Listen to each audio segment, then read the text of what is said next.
Vamos falar agora sobre a Lei 11.804 de 2008, que veio preencher uma lacuna legislativa, estabelecendo o direito de alimentos à mulher gestante, que são os chamados alimentos gravídicos.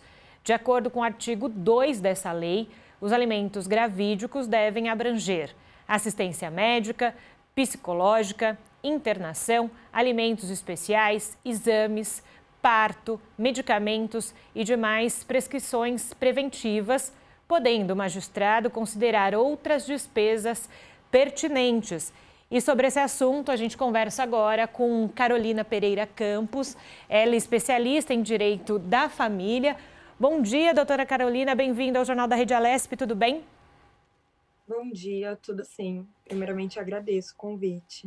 Nós que agradecemos a presença da senhora e justamente, como eu disse há pouco, muitos desconhecem, essa lei. Então, para reforçar, não é, esses procedimentos, quais são as despesas, então, e os procedimentos que são inclusos nessa lei, doutora?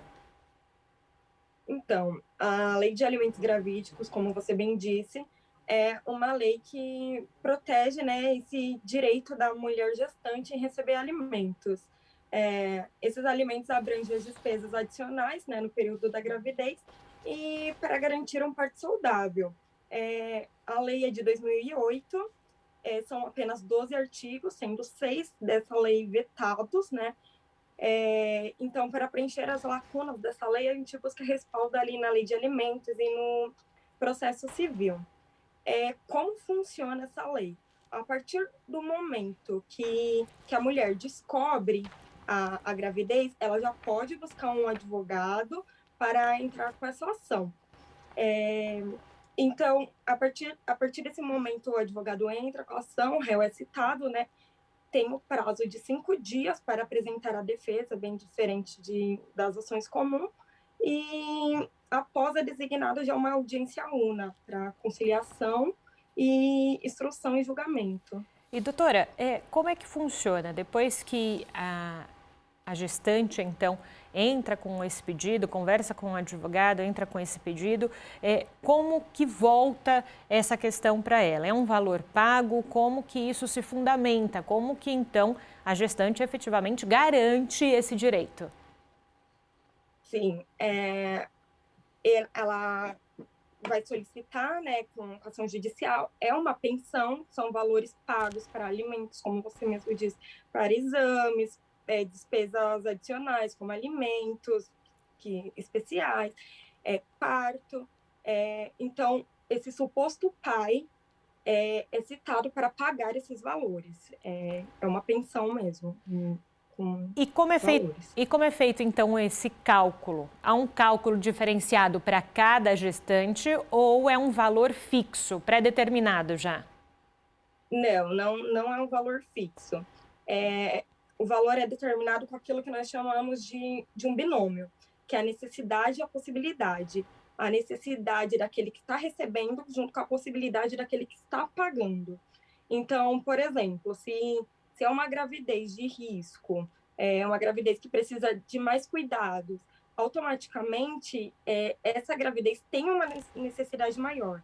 Se é um pai que trabalha, então a possibilidade dele é maior. Então, tem esses dois pesos, a necessidade e a possibilidade, assim é calculado.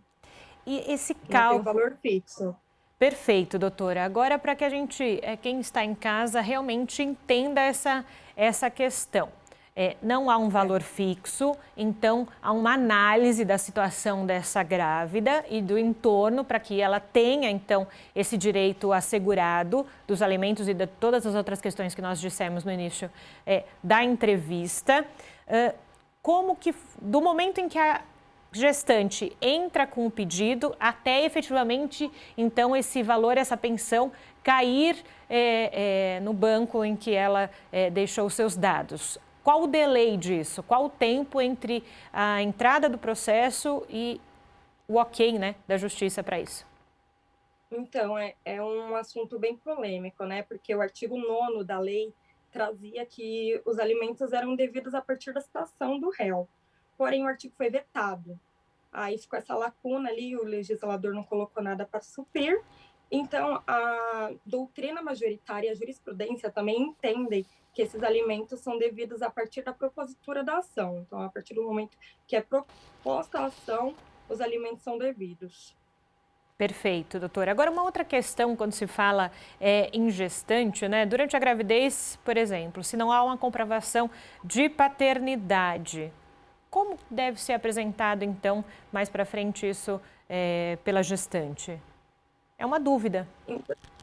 Então, quando a lei entrou em vigor, era imprescindível que fosse realizado o exame de DNA.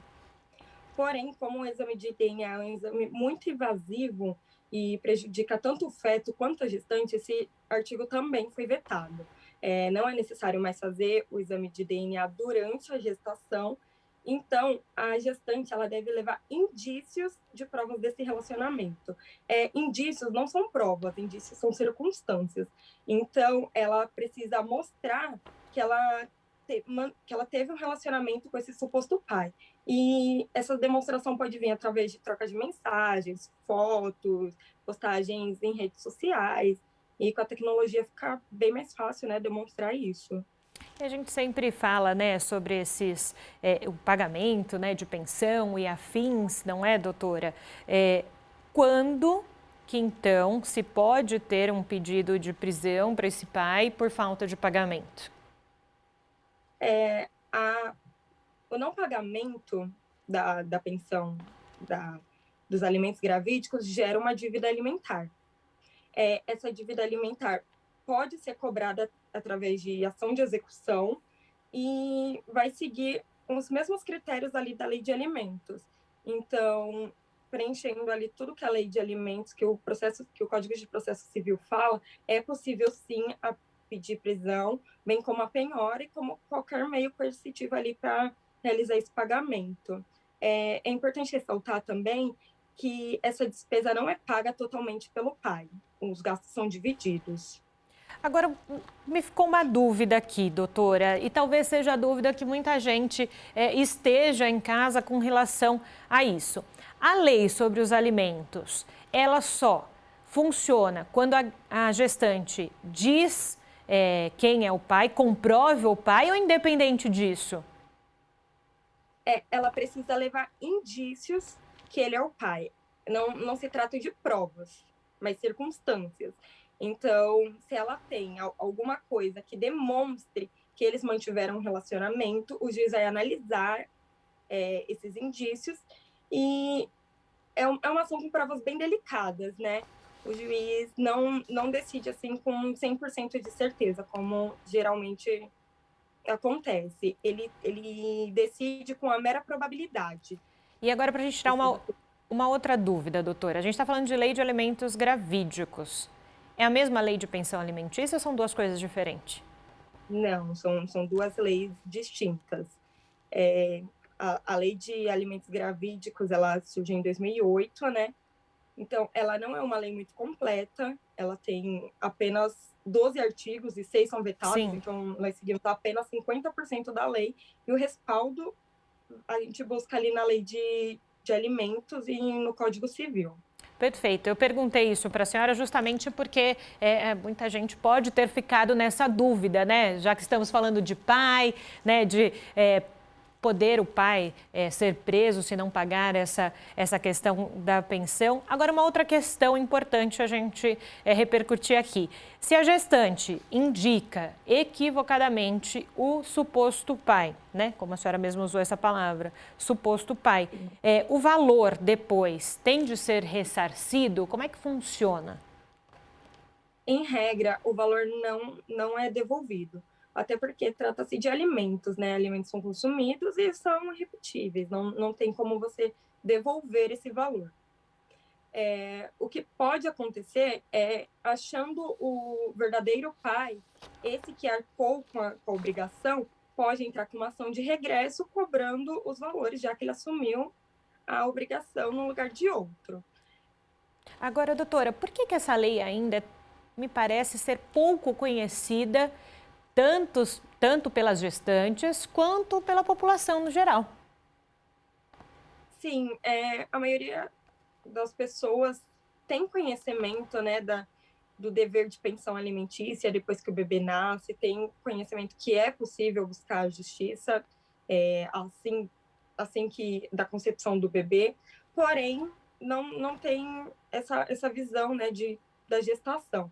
É fato que durante a gestação você tem gastos assim como depois. Então, os alimentos gravídicos são para manter, né, uma gestação saudável para o bebê nascer bem.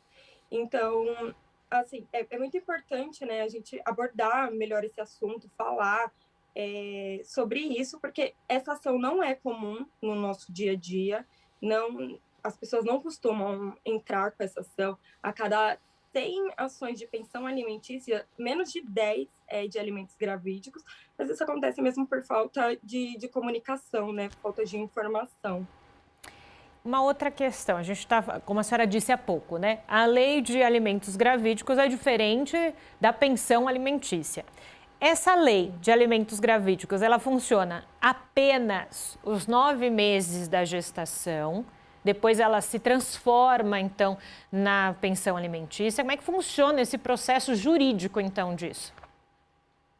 Sim, os alimentos gravídicos precisam ser solicitados durante a gestação. Após isso, ela não é eficaz, precisa ser solicitada durante a gestação.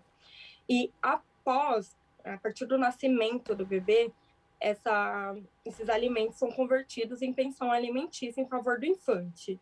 E continua, né, até que uma das partes entre com uma ação revisional, tanto para majoração, tanto para redução, até mesmo para exoneração, né, que após o nascimento, o pai pode solicitar o exame de DNA e, sendo comprovado, né, o exame dando positivo, a pensão continua como pensão alimentícia, sendo negativa, fica exonerado o pai de pagar, né? Aproveitando também, porque é uma prestação de serviço aqui do Jornal da Rede Alesp, falar sobre essa questão. Você disse agora, né, doutora, após o nascimento da criança se converte, então, para a lei de pensão alimentícia, esse pai tem que prover, então, esse valor para essa criança, não mais, então, para a gestante, no caso, que era até então mais para essa criança. Dúvidas? Gosto de sanar dúvidas aqui, doutora. Até qual idade o pai é obrigado pela justiça a pagar a pensão alimentícia? Então, existe um mito aí que é apenas até os 18 anos. Porém, depende muito da situação. Após os 18 pode acontecer do filho fazer faculdade ou dele precisar mesmo desses alimentos. Então, depende do caso. Não cessa aos 18, o caso tem que ser analisado de acordo com a situação. Mas em algum momento ele cessa. Por exemplo, a senhora disse agora, não cessa aos 18 anos. Então, se esse jovem vai para a faculdade e para uma faculdade paga ou por outras questões, ele precisa ainda dessa contribuição. O que a mãe tem que fazer, né? O representante? Tem que entrar com uma nova ação? Existe como é que funciona efetivamente isso, né? Já que não existe esse mito dos 18 anos. E se em algum momento da vida isso cessa? Então, não precisa entrar com ação. Fez 18 anos, a obrigação de prestar alimentos continua. Aquele que paga os alimentos precisa entrar com uma ação de exoneração para falar que aquele dependente não precisa mais. Então, a ação é por parte do alimentante, não do alimentado, para cessar essa obrigação. Perfeito, doutora Carolina Pereira Campos. Muito obrigada pela sua entrevista hoje aqui no Jornal da Rede Alesp. Até uma próxima. Eu que agradeço.